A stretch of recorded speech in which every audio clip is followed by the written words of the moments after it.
It's our first thunderstorm at sea, actually at the Goudsee. It's quite scary in a way, but the anchor is holding good.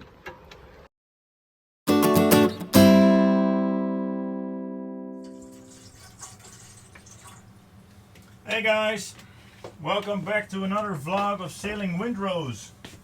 So this vlog is about sailing. If you're new to this channel, I'm Jan, together with my wife and my son. We aim to set sail in 1200 days. The destination is unknown, the duration is unknown, but probably it's going to be around the Atlantic for about a year-ish. I don't know. Last video was about fixing the water tanks, which was necessary, obviously, as you can see there. And this video is about the first sails that we did with Wind Rose, proper sails that is, and not for a cause of fixing the boat going anywhere. So first stop, Durgerdam. Yes, we unlocked the first level. Now up to the second level. So after all this hard work, after having fresh water in the water tanks, and after dropping the anchor again and being behind the hook, really felt really good. So we had a drink, we did some reading, and we had a very, very pleasant night at Durgerdam, our most famous place, I would say, in the Netherlands. And also fun, the day after, Hans-Jan and his family joined us. He was a bit rusty on the sailing, so he said, could I, hop on and get to experience it a bit again. So we did a day sail, and it was really a great sail. And actually Hans-Jan wasn't all that rusty after all. So after a marvelous day sail, we had one more thing on the to-do list, and that was to be hosting a floating party for a very special neighbor, Jacco, who turned 50 that weekend. You might recognize the boat of Jacco. It's actually the boat that took us to England, Lowestoft to be precise, when there was quite a gale. You can actually see it in the How I Learned to Sail section. But he turned 50, we hosted the party, and for us it was the opportunity to connect other boats to our boat while we were behind anchor. So we were basically the anchored boat and the other boats connected right to it. Let me show you how that worked. So after the day sail we arrived back in Durgerdam. We dropped the hook, and then automatically the boat turns with its head in the wind.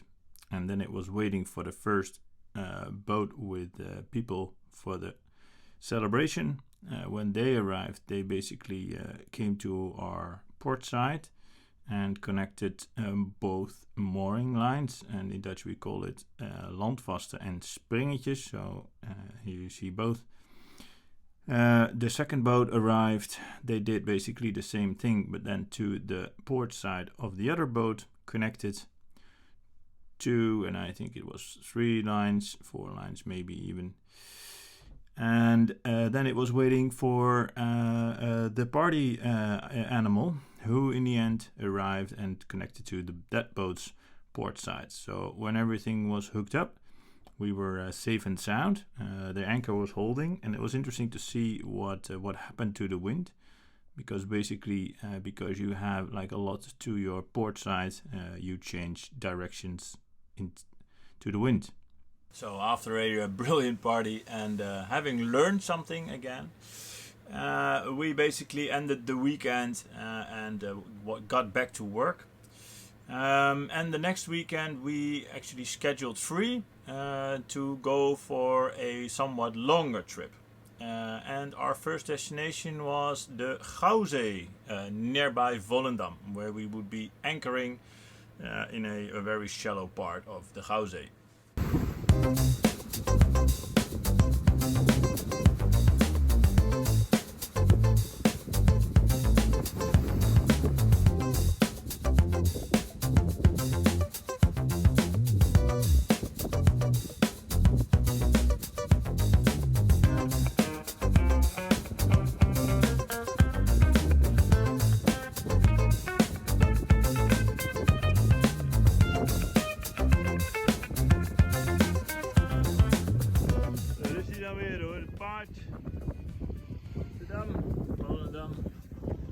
keuze.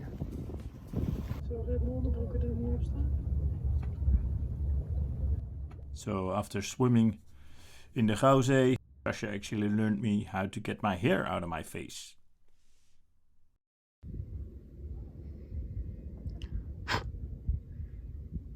Sun setting over Volendam. And we're wondering if we're in the right place with thunderstorms in the rest of the Netherlands. Weather is becoming more and more a thing here. Normally it was rather predictable, but these days it can be quite unpredictable. And this week was actually a week where that kind of happened. So checking the weather sites, and especially the KNMI, as we call it, we have a code orange, as they say, for the weather, and they were actually warning for thunderstorms. Just to elucidate a little bit on that, I would like to show you some weather maps that I tend to show without thinking if you actually get it. So I would like to give you a little explanation. Or at least give it a try. So you're looking at a part of the world on a weather map. And for your orientation, let's draw the Netherlands. And then also draw England, Norway, part of Sweden, France. So you kind of know where we are, right? So let's get this off again and then look at what we also see. So scattered over the map, you see all these L's, which are an indicator of low pressure areas. So you see quite a bunch of them. And next to the L's, there are the high pressure areas. You have one there, you have one there, you have one there, you have one there, another one over there. And basically these high pressure areas and low pressure areas are in a constant battle with each other. But they also can't live without each other. So for instance, the wind flows from the high pressure area to the low pressure area. You could think of this as a mountain. It kind of starts at the top of the high pressure area and then it circles outwards and clockwise to the low pressure area, where it then goes into the valley, so to say. Well, obviously you have to see this in 3D. So just like with the tornado, the wind gets sucked up to the higher atmospheres, then it moves over there to a high pressure area again, where it goes down again. So it's basically a circle. One more thing to add, and that's that the low pressure areas want to move from left to right, and the high pressure areas want to prevent it and grow bigger. So let's clean the map here and move to the next thing you see on the map, which are the fronten, as we call it in Dutch. And in a front mostly is rain. And a front basically consists out of two things: a warm sector, which I indicated here in red, or can be seen on the map with half circles on a line, so quite a few here, and a cold section, which I indicated in blue, but has triangles on a line. So not only the low pressures and the high pressures are fighting, but also the warm sectors and the cold sectors, because the cold ones are always trying to catch up with the warm ones, and what you then get is an occlusion. So I'm making them green over here, and basically there you see that the cold one won from the warm one and they caught up. So there's one other thing I would like to show, and those are the troglijnen, as we call them in Dutch. So troglijnen indicate quite unstable weather, and it can be with a lot of rain, a lot of wind, quite sudden, and also thunderstorms if you are not lucky. And they tend to be in high pressure areas. You see them most often. So here you see a high pressure area. It's actually an area because there is a thin line on the map as well. So here, for instance, it has 1024. There's another one, 1020. Running around it, and that indicates the area of the high pressure. So there's one down here as well, and as you can see, the Netherlands is like right in this area of these high pressures, which are trying to fight the low pressures, bringing in a lot of troglijns, and that actually makes unstable weather. So this is just one map, but obviously you have multiple days. So if you start putting these maps in a row, you see that it moves. And actually the situation got only worse resulting in this map, which basically says thunderstorms. As my vlogging trainer used to tell me, if you feel something, you have to make a video. So let me let you in on a little secret. It's quite messy weather out there with thunderstorms, hail, stones, rain and gusts up to 35 knots. It was expected to be here as well, but here nothing is happening, and it now looks that, as we say in Dutch, we are out jumping the dance. And if there's one thing that you should not say, is that you're out jumping the dance, because then you're not. And this is the face that goes with the weather. It's a bit worried, wondering why the hell are we doing this, waiting for a thunderstorm that might or might not come, probably not. Getting out of your comfort zone ain't easy, nor is it always fun. But at least it gives you interesting video, I guess. To be honest, I'm not sure if that was like really interesting, but it got interesting during the night because we went to sleep, we thought we were okay, and then I think a couple of thunders later I thought, let's just have a look and go and sit in the cockpit area to see if everything is going okay. First part of the storm, the wind is actually seems to be okay. So now next, wait for the thunder and lightning. Waiting for the thunder and lightning to appear on the video, and you're sitting there. I sat there for about an hour, and obviously I didn't get it on video, but it was there. But with weather, it is there and it goes away in the end.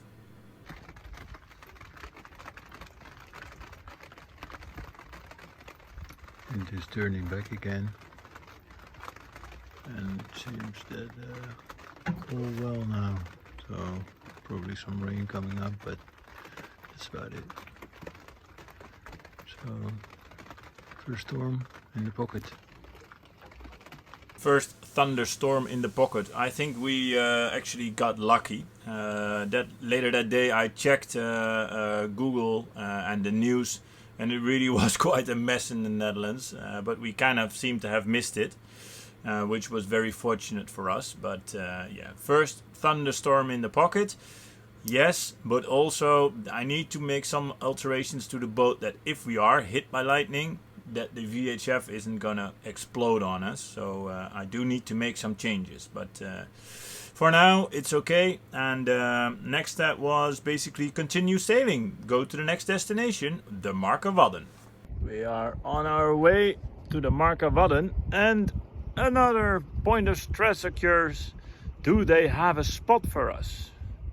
I thought sailing was all about relaxing, but up till now there's a lot of stress involved with, like, oh, there's a thunderstorm, do they have a spot for us? How fast are we going? Will we be on time? La la la la. It's hard to let go, I guess. But let's see how today evolves.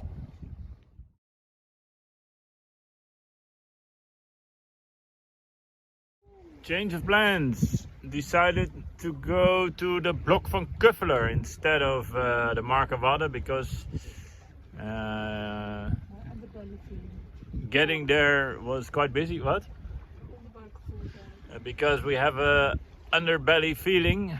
Actually, Sacha has an underbelly feeling, but I recognize it. I have the same-ish. Blok van Kuffelen is the same but different. Has a harbor and has spots where you can anchor. So hopefully we will be able to find a spot there. It's a bit of a problem when you're sailing in the high season. It's always a bit more busy, and quite a few boats in the Netherlands. So yeah. So there's a nature place where we can stay and do walks. Oostvaardersplassen it's called. So curious what we will find there. And now doing 5.6 knots with 5.3 knots of wind, which is quite amazing, but clearly the wind is dying again. So another point why going to the Marken Wadden is a bit stressful. But for now, all fine. And I'll share the view with you because it's amazing.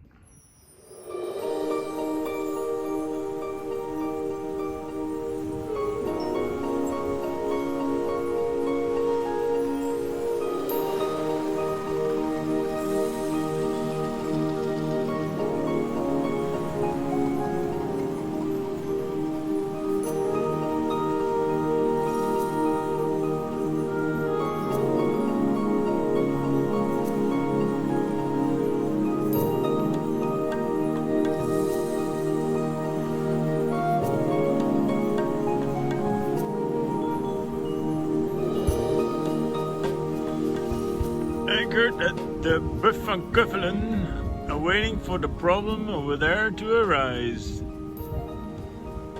And hopefully it doesn't, but if it does, it's going to be a restless night again. Well, fortunately we didn't say we're going to outjump the dance, so we had a great evening. Perfect.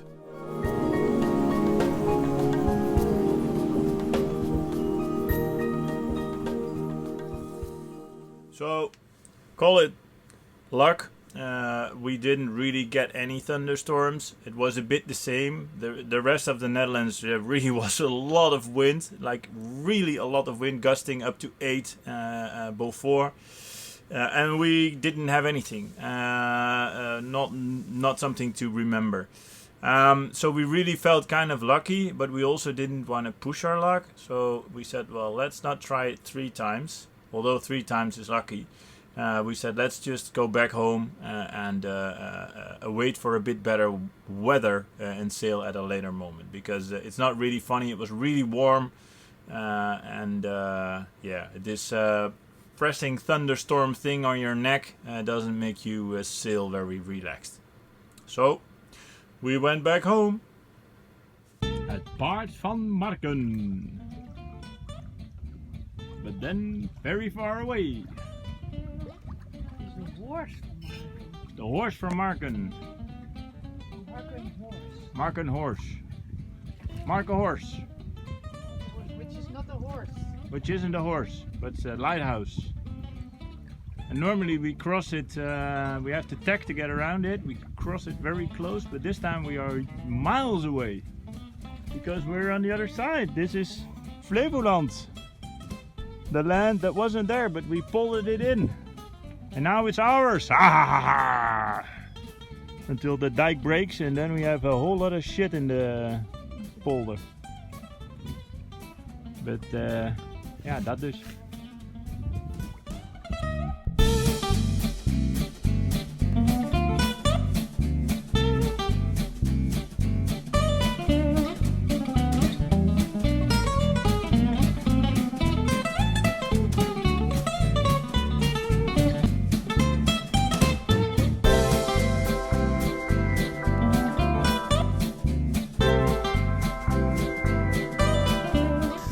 We just entered the highway to Amsterdam Central Station. Always quite exciting, especially if you're going 2.7 knots in the water.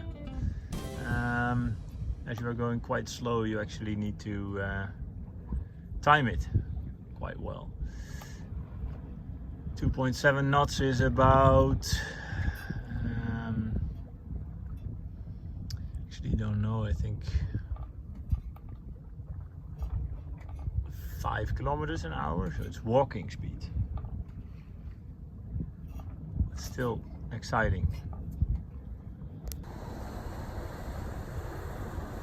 Big traffic lane. And the great botter passing by. Very nice. Volendam. Great. Yes, as you can see, the entire trip voor het lapje with the backstay wind, quite relaxed indeed. So that's it, folks. An episode about sailing, and I hope that you've seen that even though it sounds really amazing to go sailing, there is also quite a bit of stuff involved if you go sailing. Planning, getting confident, getting experienced, and this is exactly why we are already vlogging. This is why we are learning to sail. This is why we are doing this, and this is why we are taking you along, to show you that if we can do it, everybody can do it. So, I hope you liked this episode. If you did, don't hesitate to hit subscribe. And don't hesitate to give a thumbs up. And if you didn't like it, give a thumbs down. And if you have any questions, just ask them and I will try to reply as soon as possible. Hope to see you in the next vlog. Actually don't know where it's about, but it could be about sailing. This is what it's for, right? See you later, guys and girls. Cheerio.